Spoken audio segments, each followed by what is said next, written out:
अरे सुनत हो? सुनत तो है हो, बहिर है का जे इतना चिल्लात हुआ? कहती कि आवत ही खेते से। तो का भइल? गेहुआ एकदम पक गल हो, बलिया लटक गल। हाँ तो हमरा का सुनावत हुआ? अरे सुनावत है कि काटे के तैयारी करा, हसुआ में धार और धरवाला। हाँ तो हमसे का मतलब हो? हमसे कोनो मतलब ना है, जाके काटो। अरे ई कौन बात बतियावत हो? तो से मतलब है ना? हाँ तो सुन लो, गेहूं काटे जाएगो नहीं असो धोखा बजाओ। सुनत हो ना, कान खोल के सुन लो। गेहूं काटे जाएगो नहीं असो धोखा बजाओ। झुलनिया उधार बाटे, आ झुलनिया उधार बाटे, तोहरा पे राजाओ।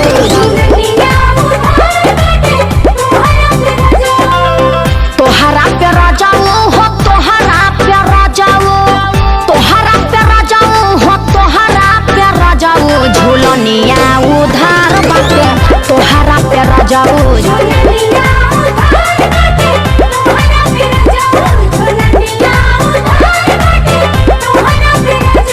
अरे तो तोहरो डिमांड ऐसने कुटाइम होला ना, जनतो आऊ कैसे तोला चला था? अब बस करो रह दो, तसे ना होई। होई हो, टेंशन मत ला। अच्छा देखते बने। सोनावा के भाव बड़ा चढ़ पाए धनिया। बेईमान कहीं के, कबो धनवा के भाव तो कबो सोनवा के भाव। सोनावा के भाव बड़ा चढ़ पाए धनिया। लगनिया के बात रानी का बोले? लगनिया के बात रानी किनी हो झुलनिया।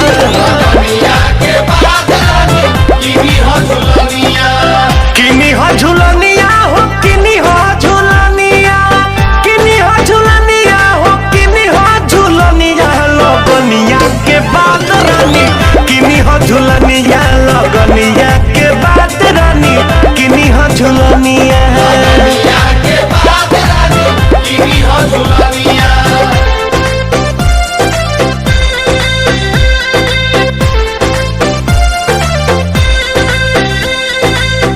बड़ा झूठा देखनी हो, लेकिन तहरा से नीचे। हाँ भाई, तू कुछो कह सकेलू, तोहार तो इतना हक हो। अरे तक्का हम गलत कहत हई? कबनो न कोनो तोहर लागल रहे रोना, जान गनी तोहरा से कुछ नहीं होना। ढेर दिन से तू बात में फुसलावत हुआ। कबनो न कोनो तोहर लागल रहे रोना, जान गनी तोहरा से कुछ नहीं होना। मुरई के भाव नहीं सोना होई कबहू। झुलनिया उधार बाटे, झुलनिया उधार बाटे, तोहरा पे राजाओ।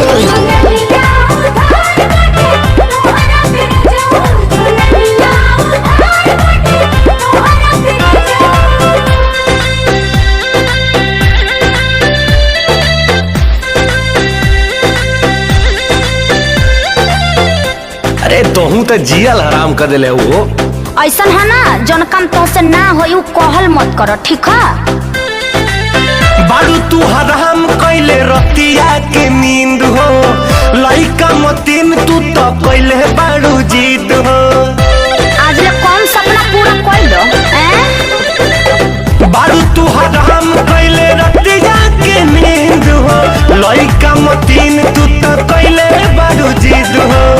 दे दा कुली धनवा बोला के अब बनिया। चलो हो संगे आज रानी। कहाँ जे?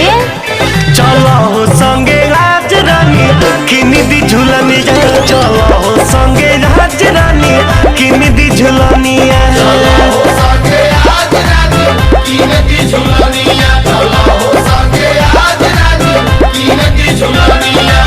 अब खुश बाड़ू ना? अरे तनी हंस दा। आई लव ओ। गेहूं काटे जाएगो नहीं असो धोखा बजाओ। झुलनिया उधार बाटे, आ झुलनिया उधार बाटे, तोहरा पे राजाओ।